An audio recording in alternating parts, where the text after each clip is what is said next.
Hi, I'm Tim, welcome to our channel, and thanks for logging on.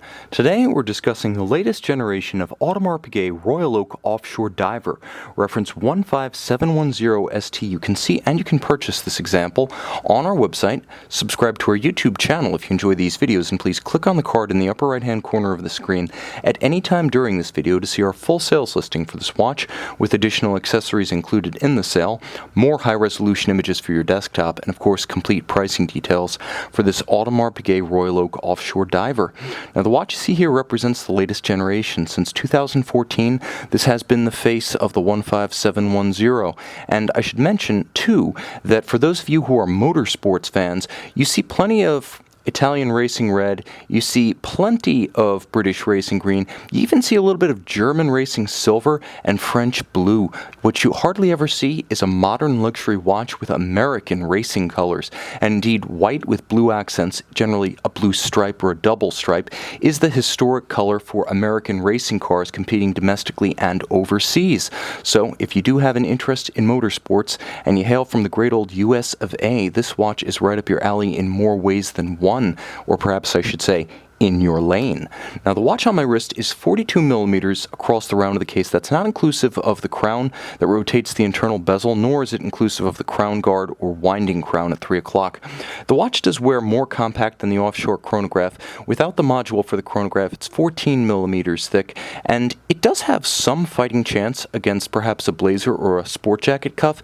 Just don't expect to fit it underneath the tightest and most elaborate of dress sleeves. From lug to lug, the watch is substantial. 54 millimeters, however, I should mention that because of the plots, these intermediate metal components that join the diver style strap to the lugs, the plots actually extend out to 58.5 laterally across the wrist, so it will fight you a little bit. I will say, however, that the diver strap is the best case scenario for a smaller wrist like mine. My wrist is 16 centimeters. I'd say with the diver strap, rather than the rigid hornback alligator, this watch is compatible with a wrist as small as 15 centimeters in circumference. And let's celebrate that diver strap because it's a beautiful piece.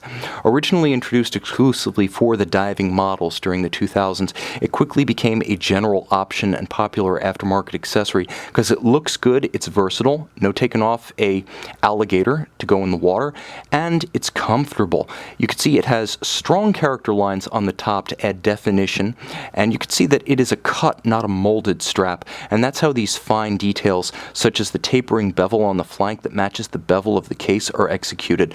Cut and then hand finished, that's how these straps are created. You can see that, and this is most reassuring on a heavy and expensive sports watch, the strap is held on by screws, not spring bars. More robust, this is how it should be at this price point.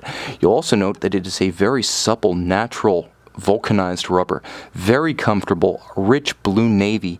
It's paired with a simple stainless steel Audemars Piguet satin finished pin buckle for quick on-the-fly adjustments.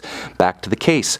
Everything you see is hand finished. Like the hand cut strap, the metal receives the same amount of love and tender care from the learned eyes and hands of Audemars Piguet's artisans. They do make the cases, they do finish the cases, and you can see contrast comes here in the form of satin finished tops, satin finished flanks, and this beautiful polished hairline bevel that tapers and disappears at mid-case, only to re-emerge on the opposite side. Now you can see this being an offshore. The bezel gasket is expressed as a separate component. It's a thin sliver on a standard Royal Oak. Here it's bigger, it's burlier, it's on a nightmare scale like everything else, and it creates a more, I would say, machine-like aesthetic. And yet note the continuous character lines, just the continuity of these lines, these folds, these creases along the case flank that start on the case back, continue to the mid case, and then arc over the top of the bezel. And on the top of the bezel, which is octagonal in the Gerald Genta precedent and tradition of the Royal Oak line, offshore or otherwise, you can see the contrast between a polished lip and a satin finished top with countersunk hexagonal bezel bolts in steel here, with high polished contrast with the satin finish. The dial, high contrast, you can see white gold and polished indices with blue style luminova. They jump out from a white and lacquer style grand or mega tapisserie dial, and you can see there's a chapter ring. This is actually your internal rotating bezel. This is what makes this an ISO certifiable dive watch. And you can see it's unidirectional. It operates in a ratcheting fashion.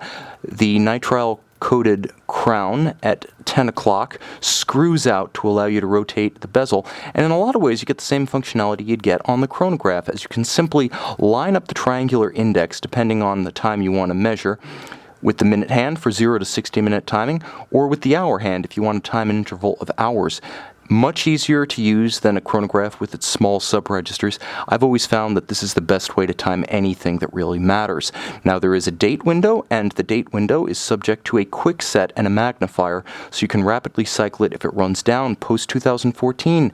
These 42mm offshores have a display case back, and you can see the Audemars Piguet manufacturer caliber 3120 in there. 40 joules, beats away at 3 Hz or 21,600 vibrations per hour. It has a bidirectional winding 22 karat gold mass because Audemars Piguet did not want unidirectional rotor wobble. Is it more efficient at the limit? Yes, marginally more than bidirectional, but bidirectional is smoother, and that's why it is the choice of Rolex and Audemars Piguet. Some of that inefficiency overcome by the use of unlubricated, lifetime sealed ceramic rotor bearings. 60-hour power reserve, that's plenty more than the industry standard of 38 to 42 hours of autonomy. You can see the Audemars and Piguet family crests on the rotor, and a full balance bridge for the Gyromax style free-sprung balance.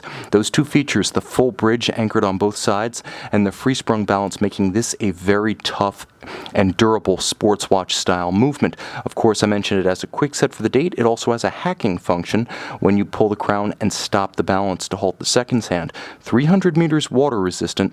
Whether you want this watch for the beach or you are an American racing fan who plans to take it trackside, this is the perfect sporting companion from an impeccable brand and a legendary line. See it and own it on our website.